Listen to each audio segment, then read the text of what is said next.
चलते हैं लोकसभा, जहां पर केंद्रीय गृह एवं सहकारिता मंत्री अमित शाह मैं आपका धन्यवाद करना चाहता हूं कि आपने इस विषय पर सरकार की ओर से मेरा पक्ष रखने का मुझे मौका दिया है।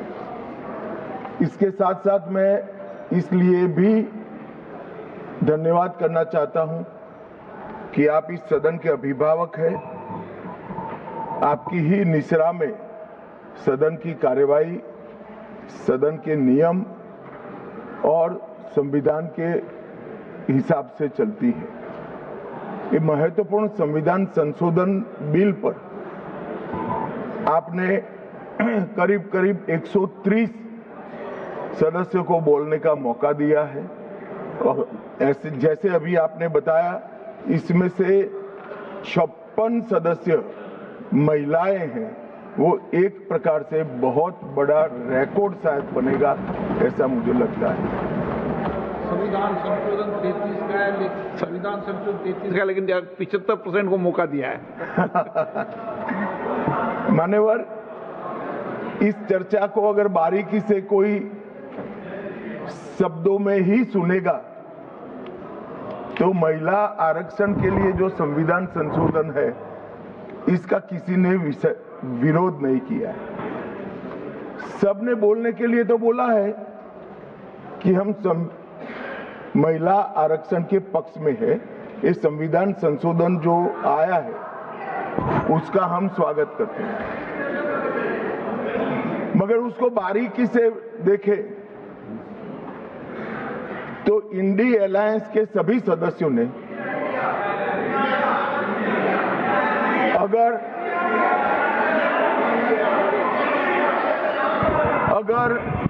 मगर किंतु परंतु इसका उपयोग कर स्पष्ट रूप से महिला आरक्षण का विरोध किया है।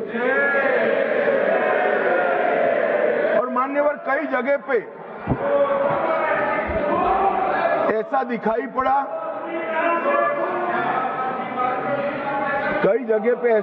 पड़ा, कि विरोध हमारे दृष्टिकोण की जगह हमारे इंप्लीमेंटेशन के तरीके पर है। परंतु मैं इस सदन के माध्यम से देश की जनता के सामने स्पष्ट करना चाहता हूं कि ये जो विरोध है वो इंप्लीमेंटेशन का नहीं है। ये विरोध केवल और केवल महिला आरक्षण का ही विरोध किया। और मान्यवर,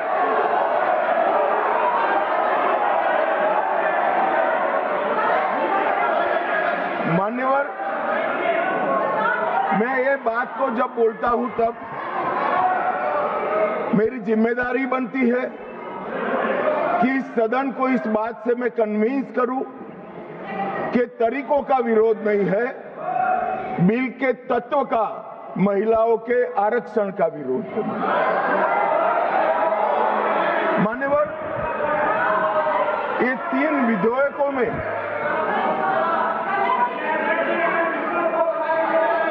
अरे धैर्य रखो भैया, धैर्य रखो, अखिलेश जी समझाओ जरा। मान्यवर,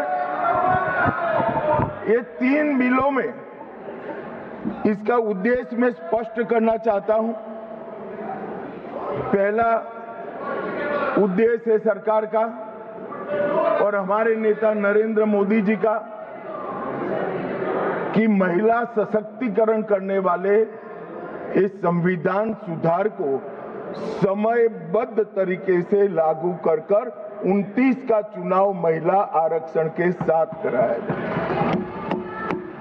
इसका दूसरा उद्देश्य है एक व्यक्ति एक वोट और एक मूल्य, इस सिद्धांत हमारे लोकतंत्र की नींव में जो हमारी संविधान सभा ने तय किया था, वो सिद्धांत के स्पिरिट को यहां पर लागू किया गया। मान्यवर, ये पूरे सदन में 543 सदस्य बैठते हैं। किसी की सीट में वोटर्स की संख्या 39 लाख है, किसी की 60,000, और ढेर सारी सीटें ऐसी हैं जो 70 के दशक में फ्रीज हो गए, तब से लेकर आज तक इतनी बड़ी हो गई है कि सांसद अपने मतदाता को अपना मुंह भी नहीं दिखा सकता, क्योंकि इतनी बड़ी आबादी को वो कैसे संभाल पाए। मान्यवर, जो मतदाता है उसकी अपेक्षाएं होती है, उनकी समस्याएं होती है, और समस्याओं के निराकरण के लिए वो सांसद के पास भी जाना चाहता है, मिलना भी चाहता है। क्या इस सदन में जो विरोध करते हैं उसमें से कोई मुझे समझा सकता है कि जिस सांसद के कॉन्स्टिट्यूएंसी में 39 लाख वोटर हो, वो किस प्रकार से अपनी सांसद की जिम्मेदारी का निर्वहन करेगा? और इसी विषय को दृष्टिगत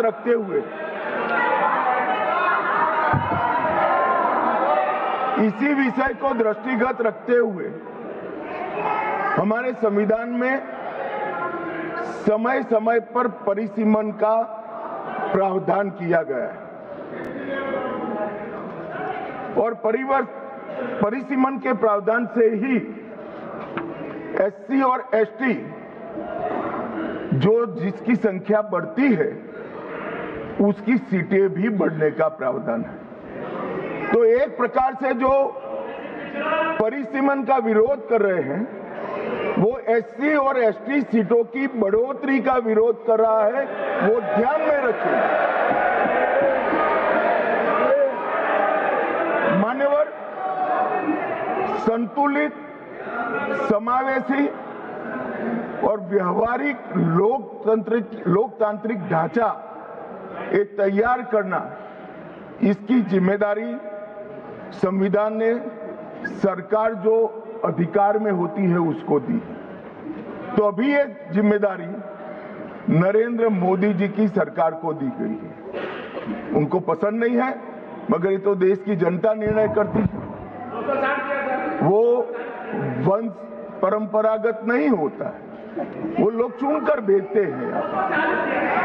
संघीय संतुलन बनाने रखना, लोकसभा में जनसंख्या के अनुरूप प्रतिनिधित्व आना और राज्यों की शक्तियों के बीच में भी संतुलन बनाना, ये परिसीमन के उद्देश्य संविधान सभा की चर्चा और हमारे संविधान में परिसीमन का जो जिक्र है उसमें कहे। इसके साथ साथ नए भूगोल, प्रशासनिक वास्तविकताओं और शहरीकरण और रोड, रास्ते, रेल से बढ़ी हुई कनेक्टिविटी और नए जिले, ये सबका संज्ञान परिसीमन में लेना होता है, क्योंकि ये सारी चीजें सांसद को अपनी ड्यूटी का निर्वहन करने के लिए बहुत जरूरी है। मान्यवर, संविधान के अनुच्छेद 81, 82 और 170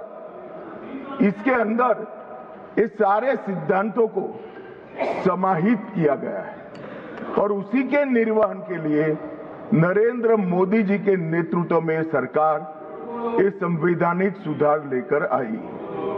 महिला सशक्तिकरण, समान प्रतिनिधित्व और संतुलित संघीय ढांचे का निर्माण करने की जिम्मेदारी के निर्वहन से ही आए। मान्यवर, कई सारे सदस्यों ने अनेक प्रकार की आशंकाएं व्यक्त की। उन्होंने ये कहा कि अभी क्यों लाए, तो मैं ये बताना चाहता हूं कि जो नारी शक्ति वंदन अधिनियम आया उसमें जिक्र है कि 2026 के बाद होने वाली जनगणना के बाद जो परिसीमन होगा उसमें महिलाओं के लिए आरक्षण सुनिश्चित करेगा। अब ये पूछते हैं तो उस वक्त काफी सदस्यों ने पूछा है कि बिल लाते वक्त आपने जिक्र क्यों किया 26 के बाद की जनगणना। मान्यवर, हमने नहीं किया है। 71 में इनकी सरकार थी, इंदिरा जी की सरकार थी, तब इसको फ्रीज कर गई थी और वो फ्रीज के कारण हमें इसका जिक्र करना पड़ा।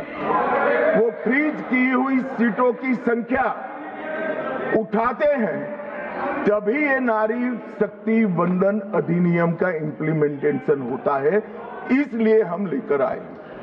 और 71 से अब तक सीटों की संख्या फ्रीज रही और चलते चलते चलते मैं कुछ सीटों का नाम बोलना चाहता हूं माननीय।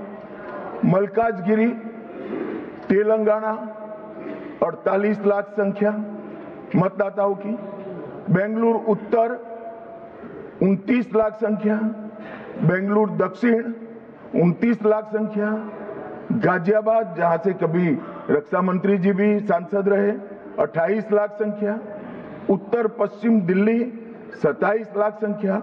127 सीटें ऐसी है मान्यवर जिसमें 20 लाख से ज्यादा वोटर्स है, 20 लाख से ज्यादा।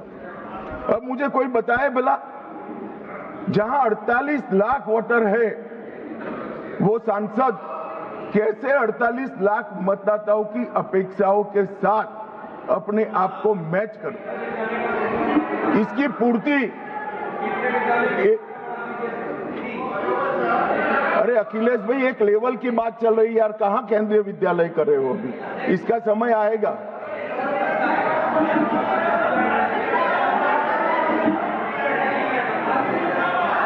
मान्यवर, इनकी बात कहने दो तो जरा स्तर मालूम पड़े। अध्यक्ष महोदय, जो आंकड़े बता रहे हैं माननीय मंत्री जी, हम केवल ये जानना चाहते हैं किस सेंसस के आधार पर ये जो आंकड़े बता रहे हैं, क्योंकि जो गाजियाबाद का आंकड़ा बताया जा रहा है वो बहुत कम बताया जा रहा है। आज की परिस्थिति में हो सकता है वो दुगना हो।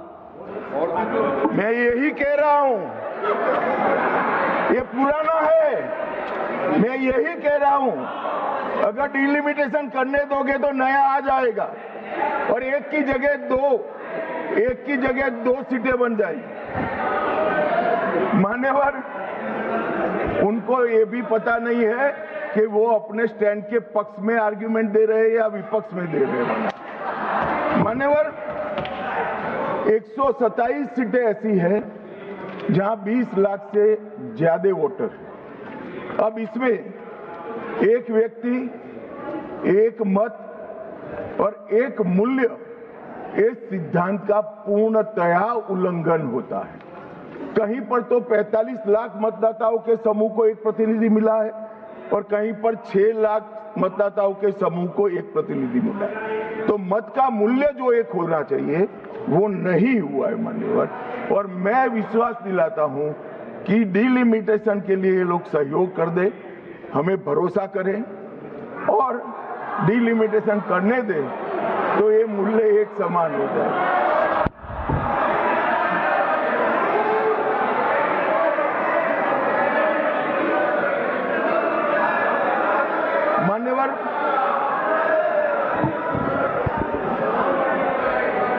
मान्यवर, मैं इसके इतिहास में भी जाना चाहता हूं। सबसे पहले 1972 में तत्कालीन प्रधानमंत्री इंदिरा गांधी जी की सरकार ने परिसीमन विधेयक लाकर सीटों को 525 से बढ़ाकर 545 की और फिर इसको फ्रीज कर दिया। 76 में सत्ता बचाने के लिए इमरजेंसी के काल में 42वें संशोधन द्वारा परिसीमन पर रोक लगा दी। अब इंदिरा जी तो प्रधानमंत्री थी, कानून लाकर रोक लगाई परिसीमन पर। और ये देखिए साहब कितने शक्तिशाली है, विपक्ष में बैठकर परिसीमन पर रोक लगाना चाहते हैं। मगर उस वक्त भी कांग्रेस पार्टी ने ही परिसीमन से देश की जनता को वंचित रखा था और आज भी कांग्रेस पार्टी ही परिसीमन से वंचित रख रही है। मान्यवर, 2001 में 84वां संशोधन हुआ और 2026 तक सीटों की संख्या को फ्रीज कर दिया गया। तो ये जो कह रहे हैं कि नारी शक्ति वंदन अधिनियम में 2026 कहां से आया, तो वो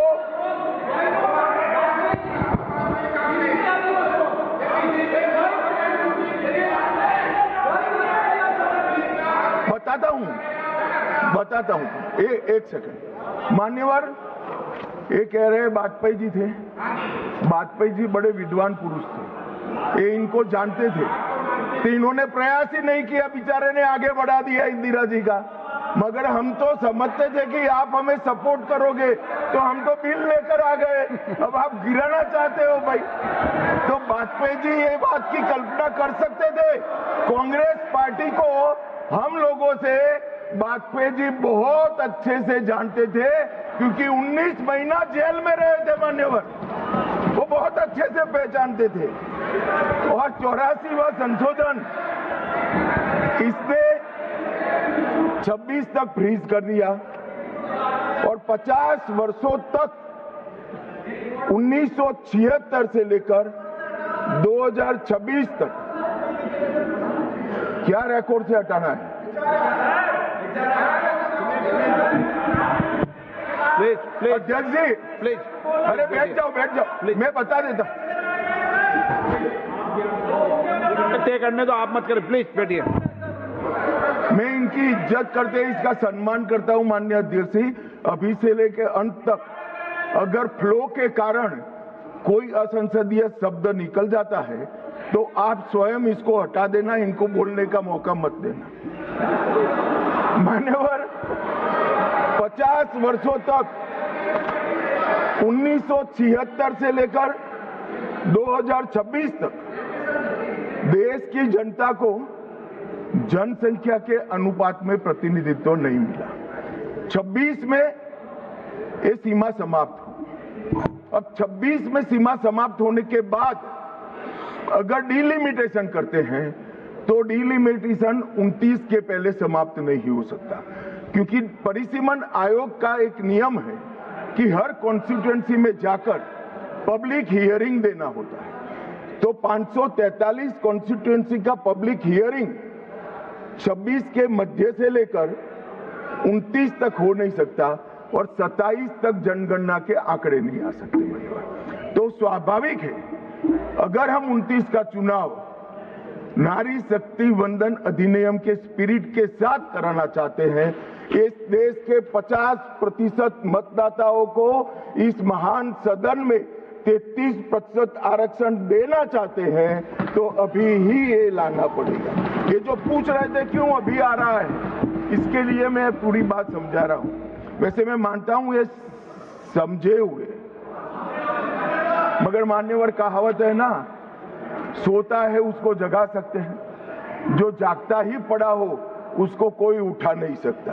ये सब समझते हैं मगर एक भ्रांति खड़ी करना चाहते हैं। मान्यवर, 76 में इस देश की आबादी थी 54.79 करोड़ और आज 140 करोड़। तो 54.79 करोड़ आबादी में जितने सांसद थे उतने ही 140 करोड़ की आबादी के बाद रखना, ये इनका मानना है।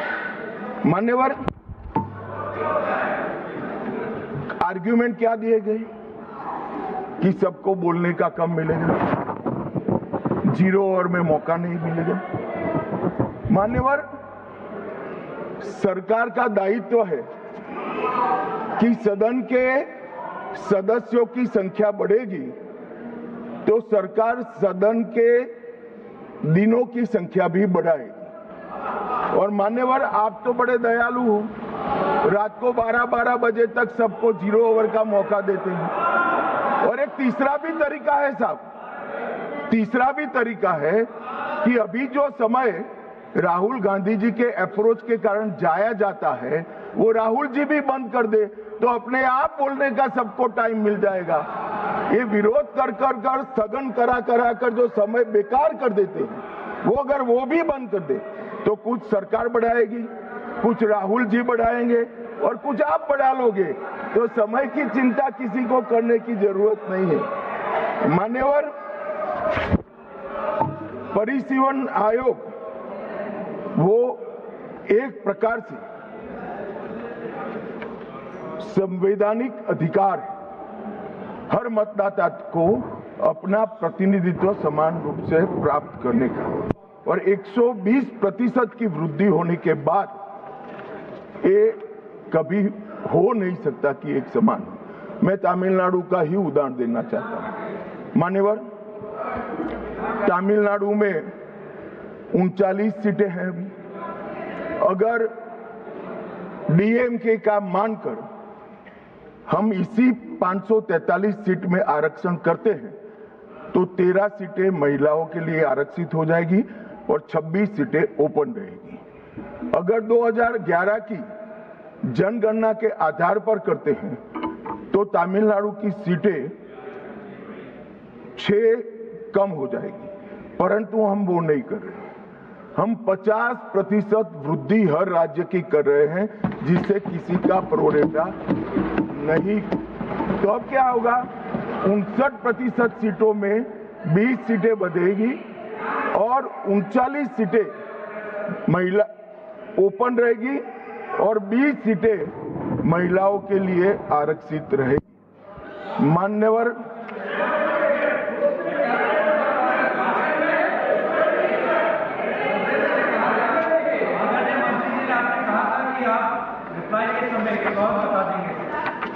अभी कहां समाप्त हुआ है भाई? आप भी राहुल जी की तरह मेरे बोलने का क्रम आप तय करो। नहीं तो कोई आपत्ति नहीं है, मैं दूंगा ना, इससे भी अच्छी दरखास्त दूंगा, चिंता मत करो। और मान्यवर, कुछ सदस्यों ने सवाल उठाया कि जनगणना क्यों समय पर नहीं हुई। मान्यवर, सबको मालूम है कि 21 में जनगणना होनी थी और 21 में इस सदी की सबसे बड़ी महामारी आई, कोविड का संकट आया और कोविड के संकट के कारण जनगणना संभव नहीं हो पाई। कोविड का संकट समाप्त होने के बाद देश को काफी समय लगा इसमें से उभरने में, और जब 24 में जनगणना की शुरुआत हुई तब कुछ दलों ने उचित ही मांग करी कि भाई जाति के आधार पर जनगणना करनी चाहिए। सरकार ने अनेक दलों के साथ चर्चा की, अनेक जाति समूहों के साथ चर्चा की, कई सारे सामाजिक ग्रुपों के साथ चर्चा की, कुछ सरकारों से भी चर्चा करी, राज्य सरकारों से, और बाद में निर्णय करा 25 में कि हम जाति जनगणना कराएंगे। मान्यवर, और ये निर्णय होने के बाद अब जो जनगणना हो रही है उसमें जब व्यक्तियों की गणना होगी तब जाति का कॉलम आने वाला है और जाति की गणना भी होगी, ये सुनिश्चित है।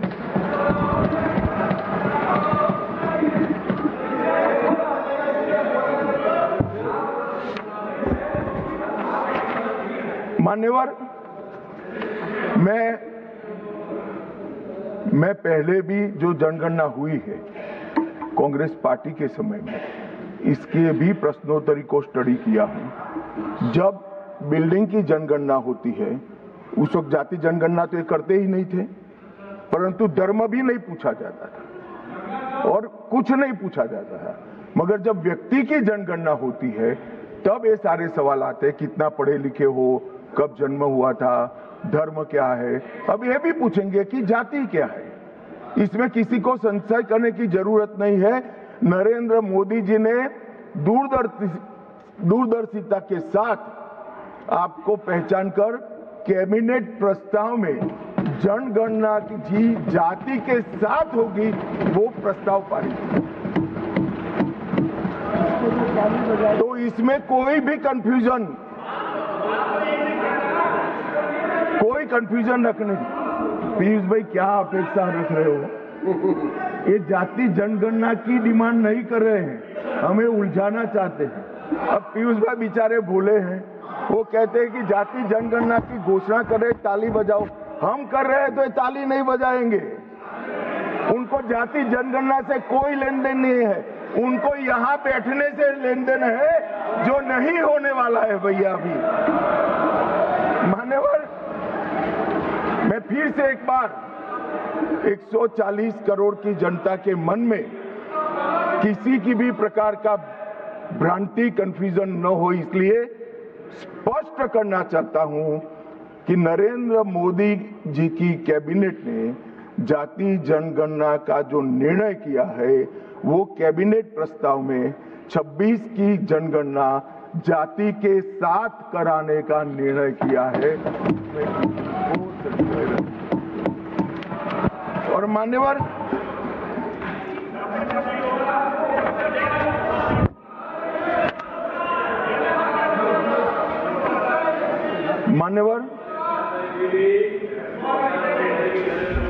अब ये बिल जब से आया है तब से विपक्ष ने कुछ भ्रांतियां फैलाना शुरू की। सबसे पहली भ्रांति फैलाना शुरू की कि जाति जनगणना को टालने के लिए ये कर रहे हैं। जाति जनगणना को टालने के लिए हम ये संविधान संशोधन लेकर आए हैं। मैं इनको बताना चाहता हूं मान्यवर, 3 माह पहले जाति जनगणना का पूरा टाइम टेबल हम घोषित कर चुके हैं, टालने का सवाल ही नहीं है। जातिवार जनगणना की शुरुआत हो गई है। उसका पहला चरण जो है वो अभी चल रहा है। फिर आए कि दक्षिण को अन्याय हो जाएगा। कल मुझे थोड़ा भय लगा कि उत्तर बनाम दक्षिण का नैरेटिव एक रात के लिए भी दक्षिण के राज्यों में नहीं होना चाहिए। मैं फिर से स्पष्ट कर देता हूं, दक्षिण का राज्यों का इस सदन पर इतना ही अधिकार है जितना उत्तर के राज्यों का अधिकार है। अरे दक्षिण छोड़िए, छोटी सी यूटी लक्षद्वीप का भी इतना अधिकार है जितना उत्तर प्रदेश, गुजरात और बिहार का। ये देश को इस तरह के नैरेटिव से, उत्तर दक्षिण के नैरेटिव से टुकड़े टुकड़े नहीं करना चाहिए। ये इससे ऊपर उठना चाहिए। ये क्या कहना चाहते हैं कि ये सदन में जो व्यक्ति बैठता है वो ये सोचता है कि किस राज्य से मैं आ रहा हूं। मान्यवर, हम शपथ लेते हैं तो मन से लेते हैं। जो संविधान हाथ में लेकर शपथ लिए हैं वो उत्तर दक्षिण का भेद कराना चाहते हैं, हम नहीं होने देंगे। मान्यवर, जो भी सदस्य यहाँ शपथ लेता है वो भारत को अक्षुण्ण रखने की शपथ रहता है, पूरे भारत के कल्याण की शपथ लेता है। वो अपनी कॉन्स्टिट्यूएंसी, अपना राज्य, अपना धर्म, अपनी जाति की शपथ नहीं लेता है। और ये क्या नैरेटिव फैलाया, और ये मानते हैं कि ये नैरेटिव से हमारी पॉपुलैरिटी हो जाएगी, बाल सफेद हो जाएंगे, या नहीं बैठ पाओगे। नहीं हो पाए। देश के अंदर विभाजन कर कर कोई सत्ता प्राप्त नहीं कर सकता।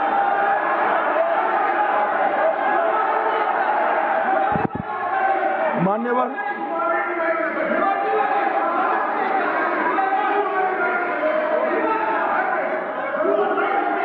बैठ जाओ।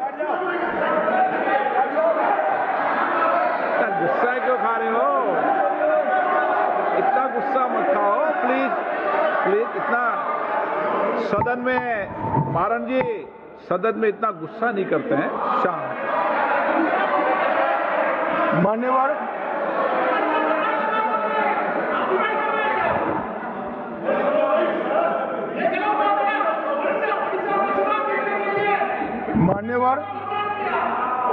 मान्यवर, जोर से बोलने से बोलना है आपको? मैं बैठ जाता हूं, बोलो चलो। नहीं, उनको बोलने दीजिए ना, प्लीज। नो नो,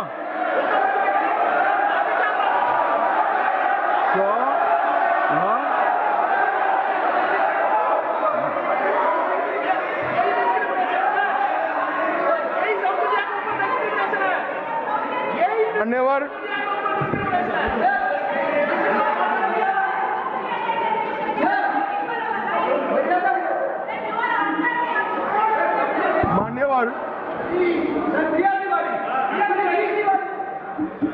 मान्यवर,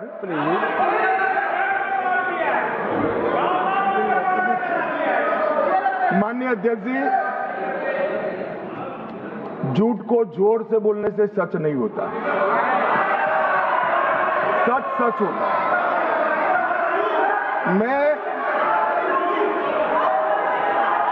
मैं बड़ी शांति से समझा रहा हूं कि ये परिसीमन आयोग और संवैधानिक सुधार के लिए ये नैरेटिव फैलाया जा रहा है। आज भी सभी लोग बोले हैं कि इससे दक्षिण के राज्यों का प्रतिनिधित्व की दृष्टि से नुकसान होगा। मैं ये बात कर रहा हूं, वो हकीकत नहीं है। अब जब मैं हकीकत नहीं है कहता हूं तो कल मैंने डिटेल बताया था, मगर फिर भी भाषण पढ़े जाते हैं फ्यूचर में। ये नैरेटिव तोड़ने के लिए जरूरी है कि मैं एक लाइन में समझाऊंगा। कर्नाटक, आंध्र प्रदेश, तेलंगाना, तमिलनाडु और केरला, 4-5 राज्यों का जो काल्पनिक एक दक्षिण उत्तर करा है, इसके 5 राज्य है, उसकी 543 सीटों में अभी स्ट्रेंथ है 129। अब ये 129 जो स्ट्रेंथ है 543 के प्रतिशत निकालते हैं तो 23.76% होती है। अब 50% वृद्धि कर जब ये 5 राज्यों की सीटों का हम आवंटन करते हैं तो 129 से बढ़कर 195 होती है। 129 के बढ़कर सीटें 195 होगी, जिसका 816 में प्रतिशत भार निकालते हैं तो 23.87 आएगा। तो पहले 23.76 था और अब थोड़ा सा बढ़कर 23.87 होगा। इसलिए मैं कह रहा हूं किसी का नुकसान नहीं। मान्यवर,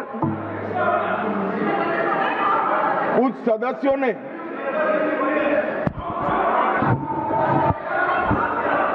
मान्यवर, आप पारित कराने की सहमति दो, अभी पेश करा देंगे।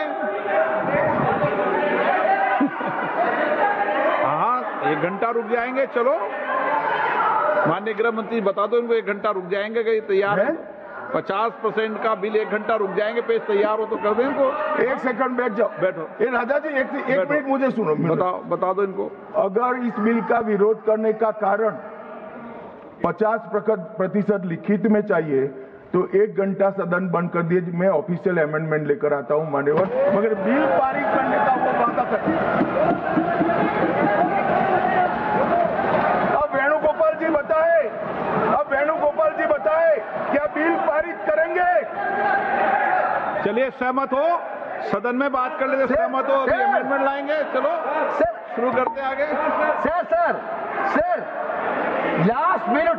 हाँ sir, last minute, yesterday onwards, when the bill introduced itself, entire opposition demanding we want this to be in the legislation. Number 2, the constitutional protection of the delimitation to the states, number of the seats in the state should be protected. We are asking the Home Minister whether are you ready to dealing the delimitation process along with the women reservation, number 1.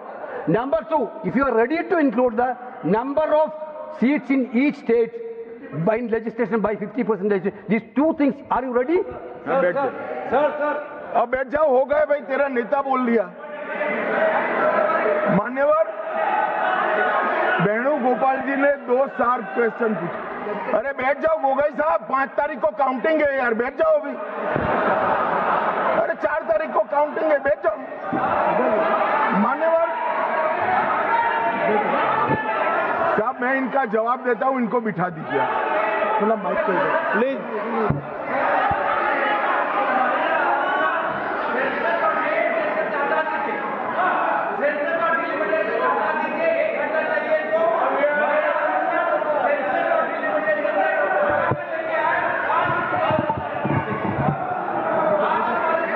Akhilesh ji से पूछ लेना।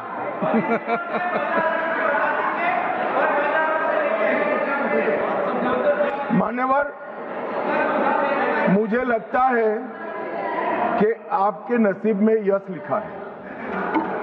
एक bill पारित हो जाएगा शायद, मान्यवर वेणुगोपाल जी ने दो चीजें कही कि एक तो 50% आरक्षण और 50% सीटें बढ़ाई जाएगी, उसको बिल में शामिल करने के लिए ऑफिशियल अमेंडमेंट लाने के लिए तैयार हो। हाँ जी, मैं तैयार हूं।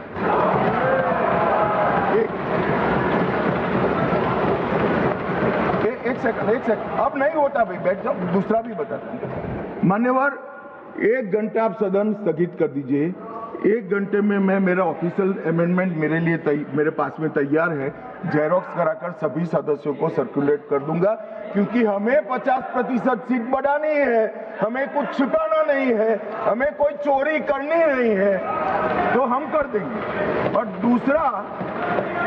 दूसरा उन्होंने कहा कि डिलिमिटेशन 26 की जनगणना का, ये झांसे में मैं नहीं आऊंगा, क्योंकि ये इसके माध्यम से अरे बैठ जाओ ना, बैठ जाओ।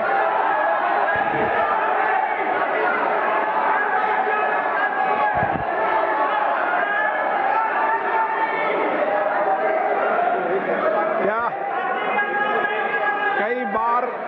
कई बार है ना, सदन में भी फैसले हो जाते हैं, इसलिए सदन में फैसला कर लो।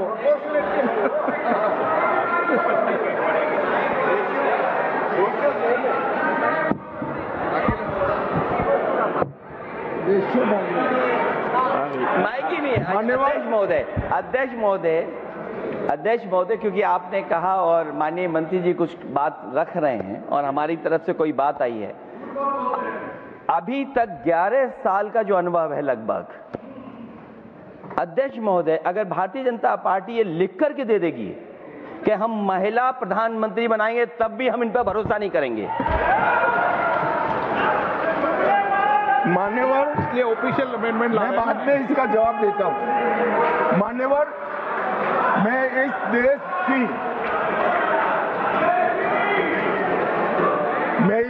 की मातृशक्ति को कहना चाहता हूं कि राहुल गांधी जी की अनुपस्थिति में कांग्रेस पार्टी ने जो प्रस्ताव रखा है, वो एक बहुत सुहाना जाल है महिला आरक्षण को फिर से एक बार 29 के पहले नहीं होने देंगे। इसलिए मान्यवर, ये जो कहते हैं कि हमारे राज्यों का समान भार होना चाहिए, मैं सहमत हूं। महिला आरक्षण 29 के पहले ही करना चाहिए, 29 के बाद ले जाने के लिए इनका षड्यंत्र सफल हम नहीं होने देंगे। मान्यवर, मैं समझ रहा हूं कि ये वोट नहीं देंगे तो महिला आरक्षण का बिल गिर जाएगा, मगर इस देश की महिलाएं देख रही है, उनके रास्ते का रोड़ा कौन है वो देख रहे हैं। मान्यवर,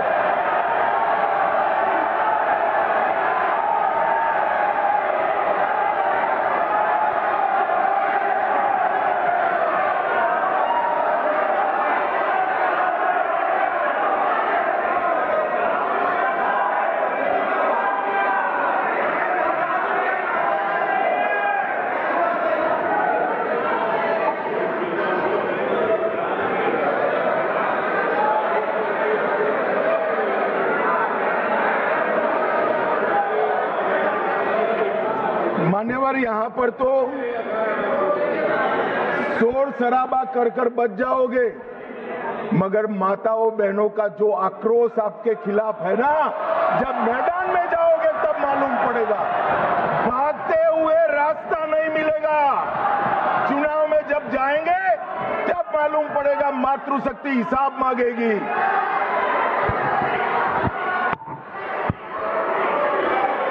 मान्यवर, यहां कुछ सदस्यों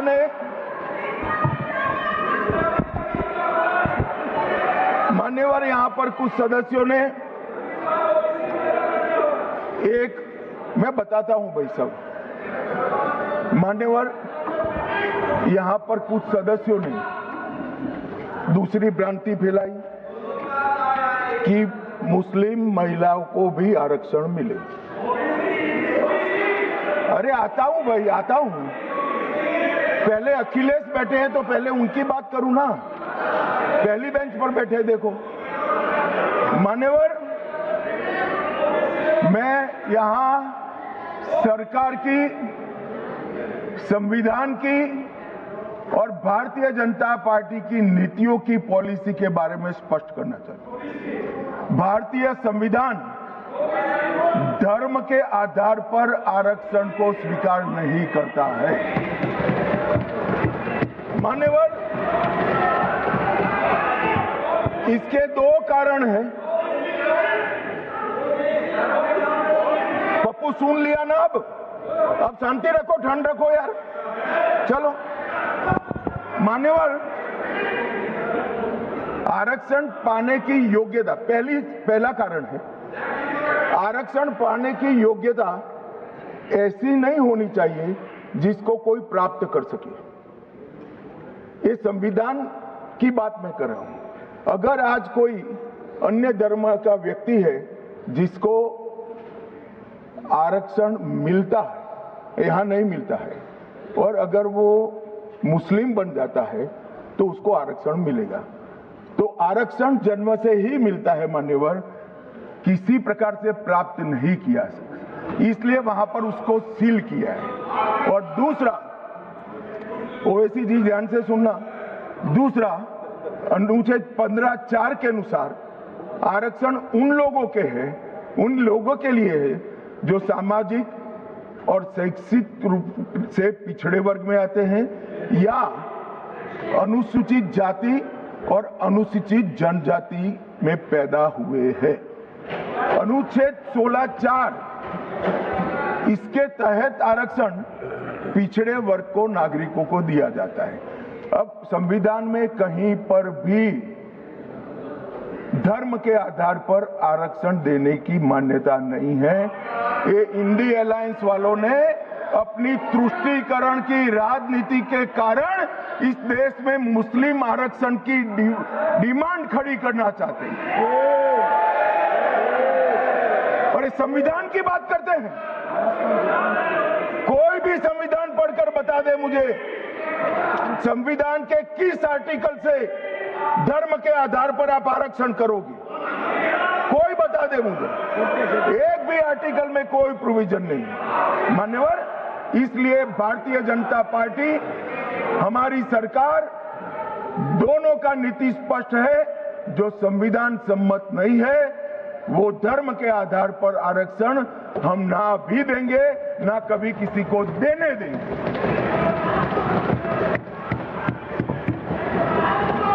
मान्यवर, अब मैं ओबीसी की बात करता हूं, सुनो ना। सीट बदल देनी पड़ेगी पप्पू जी। मान्यवर, इस देश में ओबीसी का सबसे बड़ा कोई विरोधी पार्टी है तो मैं बिल्कुल कंफ्यूजन के बगैर कह सकता हूं, कांग्रेस पार्टी। इन्होंने चौधरी चरण सिंह और सीताराम केसरी का अध्यक्ष का, दोनों को काल पूरा नहीं कर रहे। 1957 में, ध्यान से सुनना, अखिलेश जी कहां बैठे हो आपको मालूम होना चाहिए। 1957 में काका साहेब कालेलकर समिति के सुझाव आए जो ओबीसी को आरक्षण देते थे। उन्होंने काका साहब कालेलकर समिति के पूरे सुझावों को ठंडे बस्ते में डाल दिया। 1980 में, ये जवाहरलाल जी थे, 1980 में इंदिरा जी आई, मंडल आयोग का सुझाव आया और मंडल आयोग के सुझाव को इंदिरा जी ने ठंडे बस्ते में डाल दिया। 90 में जब वीपी सिंह आए तब वो मंडल आयोग का इंप्लीमेंटेशन लेकर आए, और उस वक्त मान्यवर विपक्ष के नेता राजीव गांधी, तो नेहरू जी, इंदिरा जी और अब राजीव गांधी, उन्होंने यहां पर अपने जीवन का सबसे लंबा भाषण मंडल आयोग का विरोध करने में किया, अपने जीवन का सबसे। और कांग्रेस ने 51 कांग्रेस ने 51 और 71 दोनों में जाति जनगणना का भी विरोध किया।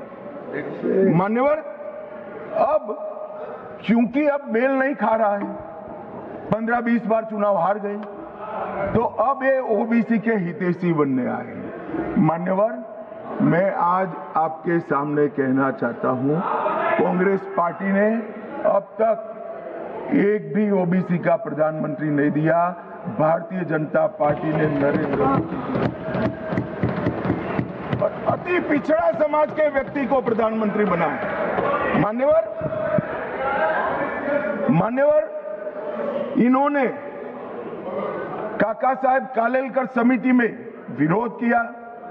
मंडल आयोग के रिपोर्ट को इंदिरा जी ने ठंडे बस्ते में डाला और जब लागू होता था राजीव गांधी जी ने भी विरोध किया। मान्यवर, मैं आज बताना चाहता हूं कि नरेंद्र मोदी सरकार में 27 मंत्री ओबीसी समुदाय में है, जो 40% होता है।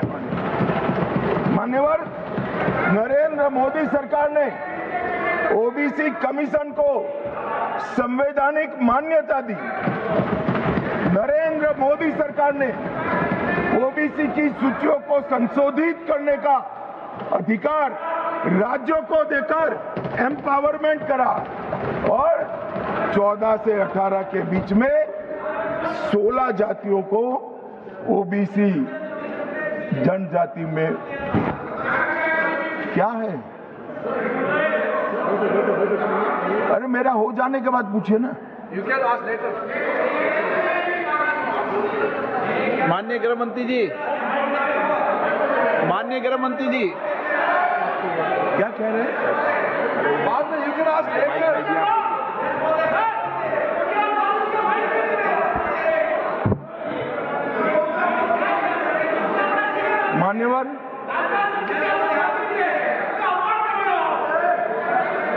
मान्यवर, और जाति जनगणना चल रही है। जाति जनगणना का रिपोर्ट भी जाति के साथ ही आएगा। इस पर सदन विचार करेगा और जब विचार करेगा, जो सामूहिक मन बनेगा, भारतीय जनता पार्टी की सरकार इसके साथ आगे बढ़ेगी। इसमें किसी को संशय रखने। मान्यवर, उनके लिए चुनाव जीतना सर्वोपरि है, हमारे लिए राष्ट्र सर्वोपरि है और राष्ट्र की जनता सर्वोपरि। राष्ट्र की जनता का प्रतिनिधित्व और इसकी भागीदारी का हित सबसे जरूरी है और संविधान को लागू करने के लिए जवाबदेही, पारदर्शिता और समान अवसर और न्याय की रक्षा, ये हमारे लिए बेहद जरूरी है। मान्यवर, इसलिए मैं इन लोगों को कहता हूं, कांग्रेस के मित्रों को विशेष कर कि सिर्फ भाषण में नारे लगाने से इस देश का पिछड़ा वर्ग आपको हितैषी नहीं मानेगा। 1947 से लेकर 2014 तक आप ओबीसी का विरोध करते रहे। जब ओबीसी के बगैर सत्ता नहीं मिलेगी, इसका परिचय आ गया। प्रधानमंत्री भारतीय जनता पार्टी ने ओबीसी बनाया, तब आप ओबीसी की माला जप रहे हो।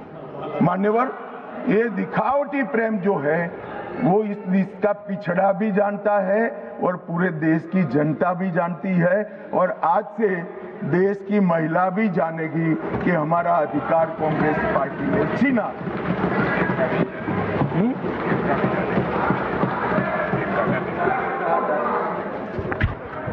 मान्यवर, अब मैं महिला आरक्षण पर बताना चाहता हूं। सबसे पहले 1992 में श्री नरसिम्हा राव 72 और 73 का संविधान संशोधन लेकर आए और माताओं बहनों को 33% आरक्षण पंचायत में देने का एक स्तुत्य काम नरसिम्हा राव जी ने करा। नरसिम्हा राव जी कांग्रेस के प्रधानमंत्री थे। मगर कांग्रेस ने कभी उनको स्वीकार नहीं किया कि वो हमारे प्रधानमंत्री। वहां तक मान्यवर संस्कार में किसी को जाने नहीं दिया था। इसके बाद 96 में देवगौड़ा जी प्रधानमंत्री बने और 81वां संशोधन विधेयक सितंबर 1996 में यहां पर रखा गया।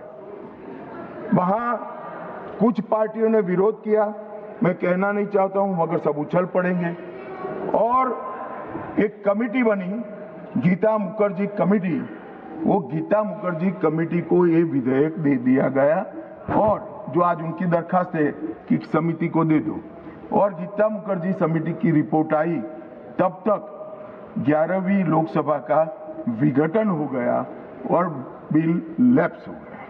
फिर 98 में 84वां संशोधन आया। कुछ पार्टियों ने फिर से, पार्टियां बदली नहीं है, वही पार्टियां विरोध करती रही। वो विरोध किया, बिल को सदन में प्रस्तुत करने की जैसी स्थिति भी नहीं रही और 12वीं लोकसभा के विघटन पर वो बिल लैप्स हो गया।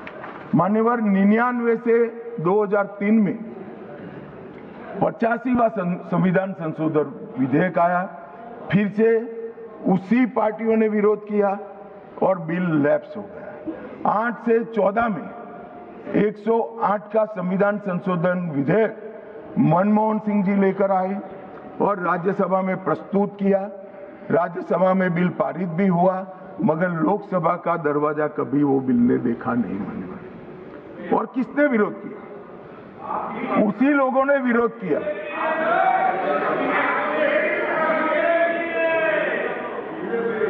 मान्यवर, मैं रिकॉर्ड क्लियर करना चाहता हूं, भले माइक के बगैर बोले हैं, बीजेपी ने इस बिल का कभी विरोध नहीं किया। ये रिकॉर्ड में क्लियर करना चाहता हूं। मान्यवर, जब ये लोकसभा में आया तब सरकार को समर्थन देने वाली पार्टियों ने इसका विरोध किया।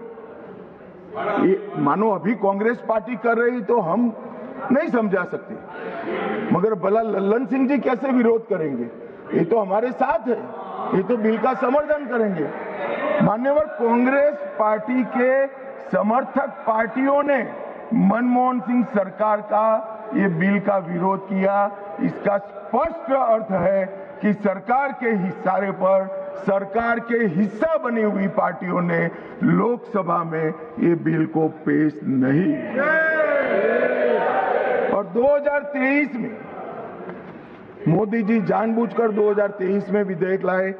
उनको मालूम था कि 24 में चुनाव है, कितनी भी मनसा हो कांग्रेस पार्टी विरोध नहीं कर पाएगी, तो कांग्रेस पार्टी के समर्थन से सर्वानुमत से यही सदन जब नवाब बना, सबसे पहला नारी शक्ति वंदन अधिनियम पारित हो और राज्यसभा में भी होगा। तो मान्यवर, हम तो मानते थे कि अब हो गया, मगर जब इम्प्लीमेंटेशन कराने में आए तो किंतु परंतु मगर अगर ये सारी चीजें छोड़कर आज फिर से विरोध कर रहे हैं। 5वीं बार इंडिया अलायंस की पार्टियां विरोध करिए। मान्यवर, ये देश की महिलाएं कभी नहीं भूलेंगी। जब ये चुनाव में जाएंगे महिलाओं का आक्रोश उनको सामना करना पड़ेगा और रास्ता नहीं मिलेगा। मान्यवर, ये बदलाव की जरूरत क्या है? पहली लोकसभा में 22 महिला सदस्य चुनकर आए, छठी में 19 आए, 8वीं में 44 आए, 14वीं में 51 आए, 17वीं में रिकॉर्ड 78 महिला सदस्य चुनकर आए और 18वीं में 75 महिला सदस्य चुनकर आए। मान्यवर, ये आंकड़े जो है वो हमारी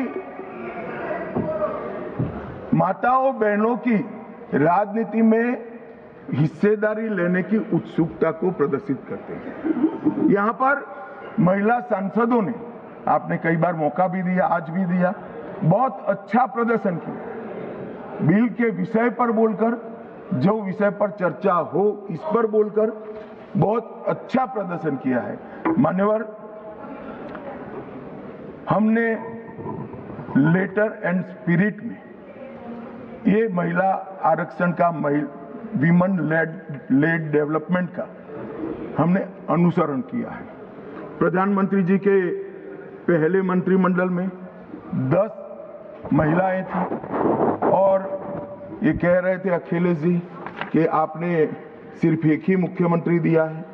हमारे यहाँ सुषमा स्वराज जी दिल्ली की पहली मुख्यमंत्री बनी, उमा भारती जी मध्य प्रदेश की पहली मुख्यमंत्री बनी, वसुंधरा राजे जी राजस्थान की पहली मुख्यमंत्री बनी, आनंदीबेन पटेल गुजरात की पहली मुख्यमंत्री। मान्यवर, एक बात पर मैं ध्यान दिलाना चाहता हूँ, ये सब जगह भाजपा की महिला नेत्रियां पहली, हाँ अभी है, मगर ये तो पहली बार बनी। ये पहली बार बनी, इसका मतलब क्या है?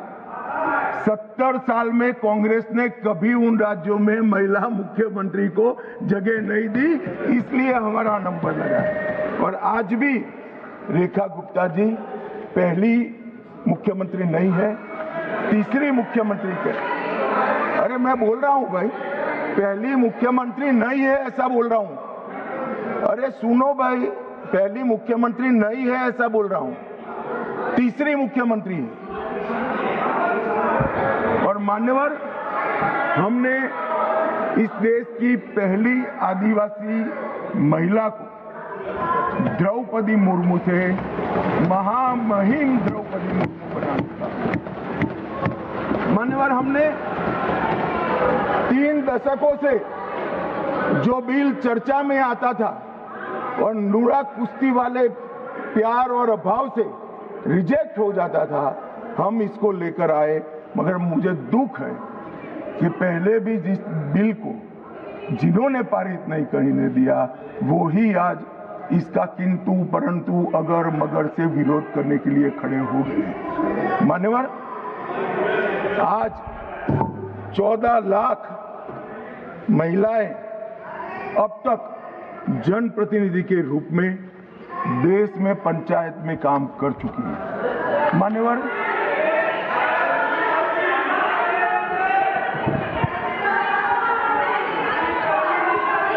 क्या बोल रहे हैं?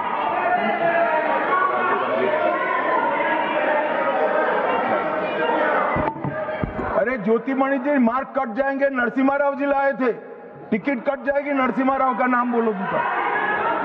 मान्यवर, इस 11 साल में सिर्फ महिला प्रतिनिधित्व की बात नहीं, इस देश की माताओं बहनों का, मातृशक्ति का, महिलाओं का जीवन सुचारू रूप से चले, इसलिए ये 11 साल में 15 करोड़ घरों में नल से पानी पहुंचा है। मान्यवर, नल से पानी पहुंचता है तो सबसे ज्यादा फायदा माताओं बहनों को। 10 करोड़ महिलाओं को उज्ज्वला दिया गया, 12 करोड़ शौचालय बनाए गए, 7 करोड़ 26 लाख सुरक्षित मातृत्व दिया गया, 52 करोड़ पीएम मुद्रा योजना की महिला साहसिक बनाई गई, 4 करोड़ में से 75% माताओं बहनों को घर देने का काम नरेंद्र मोदी जी ने किया। और मान्यवर, जेंडर बजटिंग में 97,000 करोड़ का बजट था, नरसिम्हा राव जी ने, निर्मला जी 5 लाख करोड़ का बजट इस देश की महिलाओं के लिए। मान्यवर, हमारे लिए ये कोई मायने नहीं रखता है कि महिलाओं को प्रस्थापित करने के लिए, उनका संबल बनाने, उनके प्रतिनिधित्व देने के लिए और विधायी संस्थाओं में उनकी हिस्सेदारी देने के लिए जिसका भी विरोध का सामना करना पड़े, हम करेंगे, लड़ेंगे और महिलाओं को आरक्षण देकर रहेंगे। मान्यवर, आज मुझे एक पत्रकार का फोन आया कि भाई कल की स्पष्टता के बाद विरोध का तो कोई कारण ही नहीं बनता है, क्यों विरोध करें? मैंने बोला भाई ये रॉन्ग नंबर है। आपको राहुल जी को पूछना चाहिए, मुझे क्यों पूछ रहे हो भाई? मगर उसने कहा आपको क्या लगता है? मैं कोई ऐसा नहीं है कि सब सिर्फ महिला आरक्षण विधेयक का विरोध हो रहा है। हमने 370 समाप्त की साहब, उन्होंने विरोध किया। राम मंदिर बनाया, विरोध किया। सीए लाए, विरोध किया। ट्रिपल तलाक समाप्त किया, विरोध किया। जीएसटी लाए, विरोध किया। आयुष्मान भारत बनाया, विरोध किया। नया संसद भवन बनाया, विरोध किया। मत्स्य पालन सहकारिता मंत्रालय बनाया, विरोध किया। सीडीएस बनाया, विरोध किया। 3 तलाक खत्म किया, विरोध किया। नक्सलवाद खत्म किया, विरोध किया। आतंकवाद को सत्ते में डाला, विरोध किया। सर्जिकल स्ट्राइक, विरोध किया। एयर स्ट्राइक, विरोध किया। ऑपरेशन सिंदूर, विरोध किया। मान्यवर, इन्होंने अच्छे बुरे सोचे बगैर नरेंद्र मोदी जी जो कर रहे हैं इसका विरोध करने का ठान लिया। मुझे तो था आज देश की माताओं बहनों के लिए, मान्यवर, मुझे था देश की माताओं बहनों के लिए आरक्षण आ रहा है, ये विरोध आज नहीं होगा, मगर आज भी विरोध कर रहे हैं। मान्यवर, मैं बिल के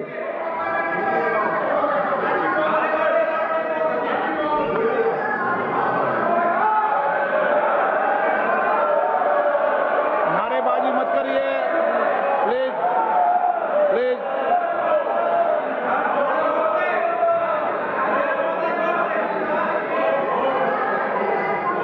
समझदारों को इशारे में कहा जाता है। मान्यवर,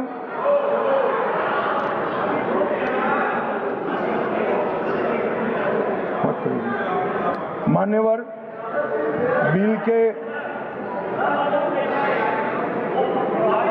ये कन्विंसिंग कर रहे हैं। सुरेश जी,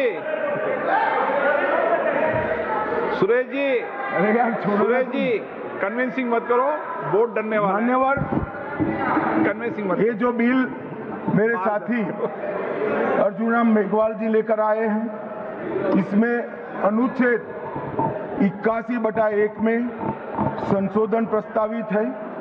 इससे 550 से लोकसभा के सदस्यों की संख्या 850 तक की जाएगी। मान्यवर, अनुच्छेद 81(2)(b) उसको भी कोई बदलाव के बगैर हम कह रहे हैं, इसका जिक्र मैं बाद में करूंगा। अनुच्छेद 81(3) में जनसंख्या को नवीन जनगणना के अनुसार परिभाषित करने का जो है, उसमें हम प्रोविजो क्लॉज लगाते हैं और इसको समाप्त करते हैं। इसके साथ 170A जो राज्य विधानसभाओं की न्यूनतम और अधिकतम सीटों को निर्धारित करता है, उसको जस का तस रखते हैं। 170(2) समानता के सिद्धांत राज्य विधानसभा निर्वाचन क्षेत्रों में जो है, इसके अंदर हम बदलाव करते हैं। और ये सारे बदलावों का मूल उद्देश्य है कि 50% सीटें हर विधानमंडल और संसद में बढ़ाकर माताओं बहनों को 33% आरक्षण दिया जाएगा। मान्यवर, मैं अभी बताया कि 2023 में सर्वसम्मति से ये बिल पारित हुआ है, मगर आज किंतु परंतु अगर मगर से कांग्रेस पार्टी पीछे हो रही है। मान्यवर, इसके मुझे 2 ही कारण दिख रहे हैं कि ये बिल नरेंद्र मोदी जी ला रहे हैं। अगर ये महिला आरक्षण होता है तो देश की माताओं बहनों में मोदी जी को यश मिलेगा। मान्यवर, मोदी जी ने बड़ा हृदय कर एडवर्टाइज देकर उनको यश देने का कह दिया, फिर भी ये नहीं मानते हैं। मान्यवर, उनको लगता है कि महिलाएं ज्यादा मोदी जी को वोट देती है, उनको क्यों भला रिजर्वेशन दे।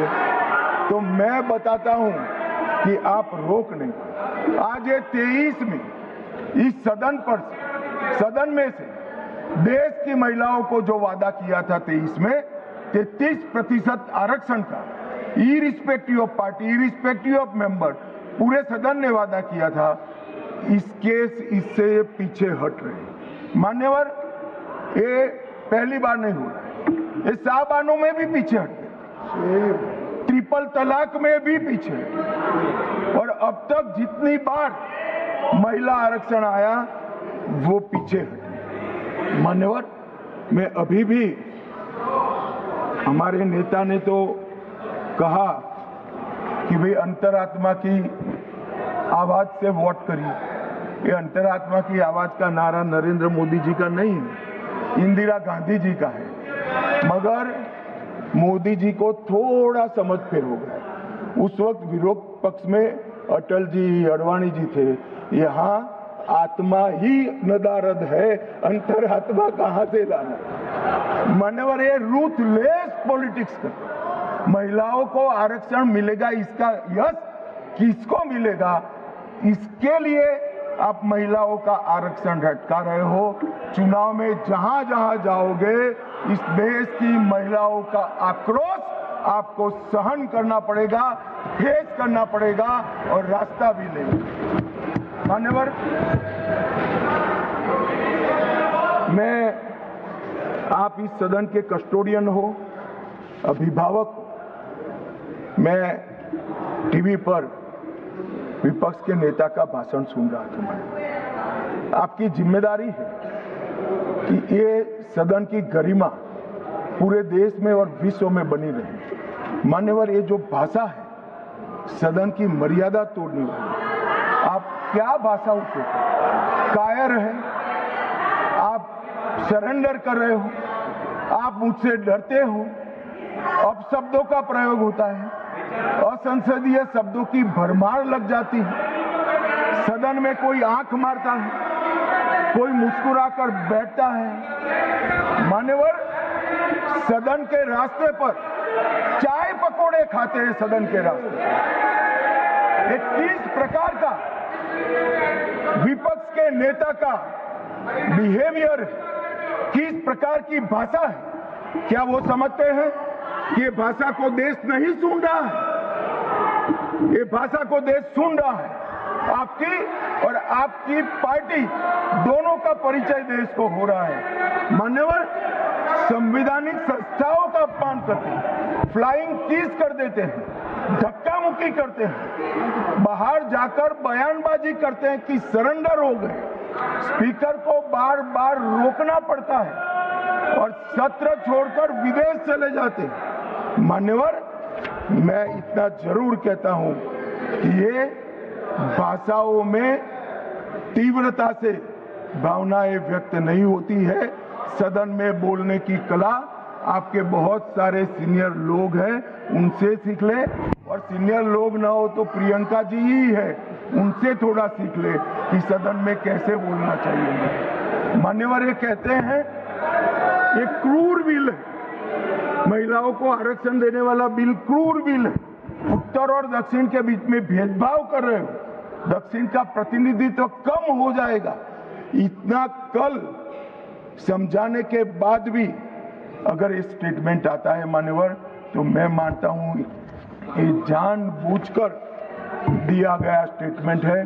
मान्यवर, मैं विपक्ष के नेता राहुल गांधी जी को, पूरी कांग्रेस पार्टी को और विपक्ष के उनमें को इस देश का परिचय कराना चाहता हूं कि हजारों साल पहले राम सेतु बनाने के लिए जिस गिलहरी ने योगदान दिया था, वो गिलहरी को भी आज अवध्य माना जाता है इस देश में। इतना उपकार याद करती, और हजारों साल के बाद भी हवन में हड्डियां डालने वाली ताड़का को भी याद रखा। आप महिलाओं को आरक्षण देने वाला एक पवित्र यज्ञ रूपी जो बिल है, इसमें विरोध की हड्डियां डाल रहे हैं। इस देश की महिलाएं आपको माफ नहीं करेंगी। आपका समय देने के लिए धन्यवाद।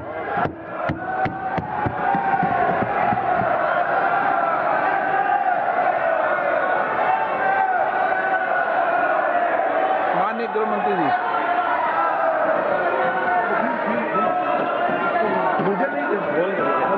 हो गया? अर्जुन राम मेघवाल जी के लिए करूँ। अर्जुन राम मेघवाल जी। धन्यवाद अध्यक्ष जी। आपकी अनुमति से मैं प्रस्ताव करता हूं कि भारत के संविधान का और संशोधन करने वाले विधेयक संविधान 131वां संशोधन विधेयक 2026 पर विचार किया जाए।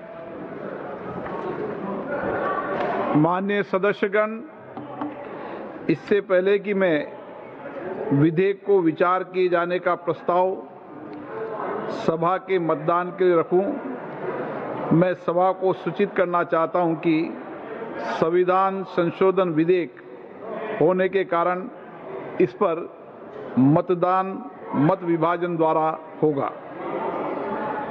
लॉबियां खाली कर दी जाए।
आप देख रहे हैं सीधा प्रसारण लोकसभा से, जहां पर विशेष सत्र के दौरान 131वां संविधान संशोधन विधेयक 2026, डिलिमिटेशन विधेयक 2026 और union territories laws amendment bill 2026 पर हुई चर्चा के बाद अभी थोड़ी देर पहले केंद्रीय गृह एवं सहकारिता मंत्री अमित शाह ने विस्तृत जवाब दिया। 2 दिन तक हुई इस चर्चा में तकरीबन 123 सदस्यों ने हिस्सा लिया और इसमें से 56 सदस्य महिलाएं रहीं, जो कि अब तक की अभूतपूर्व भागीदारी है किसी भी बहस में। अपने जवाब के दौरान केंद्रीय गृह एवं सहकारिता मंत्री ने विपक्ष द्वारा उठाए गए एक एक सवालों का बिंदुवार जवाब दिया। उन्होंने कहा कि ये विरोध महिला आरक्षण विधेयक का विरोध है, ये विरोध डिलिमिटेशन का नहीं है, ये विरोध इम्प्लीमेंटेशन का नहीं है। अगर विपक्ष का जो विरोध है वो विरोध पूरी तरीके से महिला आरक्षण विधेयक को लेकर विरोध है। इससे पहले 2023 में जब महिला आरक्षण विधेयक नारी वंदन अधिनियम 2023 में पारित हुआ था तो सर्वसम्मति से ये पारित हुआ था, अभूतपूर्व सर्वसम्मति दिखी थी। लेकिन अब अगर मगर किंतु परंतु इन चीज़ों को लेते हुए कांग्रेस और अन्य इंडी गठबंधन के दल इसका विरोध कर रहे हैं और ये विरोध का मुख्य कारण ये है कि वो महिला आरक्षण का विरोध करना चाहते हैं। प्रतिनिधित्व परिसीमन विधेयक पर उन्होंने चर्चा का जवाब देते हुए उन्होंने कहा कि अभी भी ऐसे लोकसभा क्षेत्र हैं, कुल ऐसे लोकसभा क्षेत्रों की संख्या 127 है जहां पर 20 लाख से ज़्यादा मतदाता हैं। 20 लाख से ज़्यादा मतदाता अगर एक प्रतिनिधि चुनते हैं, एक सांसद चुनते हैं, तो नागरिक अपेक्षाओं की पूर्ति कैसे हो सकती है। उन्होंने कई लोकसभा क्षेत्रों का जिक्र करते हुए उन्होंने बताया कि बेंगलुरु उत्तर 29 लाख मतदाता, मलकानगिरी 48 लाख मतदाता, बेंगलुरु साउथ 29 लाख मतदाता, गाजियाबाद 28 लाख से अधिक मतदाता एक सांसद चुनते हैं, एक प्रतिनिधि चुनते हैं। और देश में कुल 127 सीटें ऐसी हैं जहां पर एक मत एक व्यक्ति एक मूल्य के सिद्धांत का अवहेलना हो रही थी। इसलिए परिसीमन का ये संशोधन विधेयक लाया गया है। परिसीमन करने का अधिकार सरकार को अनुच्छेद 81, अनुच्छेद 82 और अनुच्छेद 170 द्वारा प्राप्त होता है और परिसीमन का लक्ष्य होता है कि समावेशी तरीके से राजनीतिक, भौगोलिक, जनसांख्यिकीय स्थितियों को देखते हुए एक मत एक मूल्य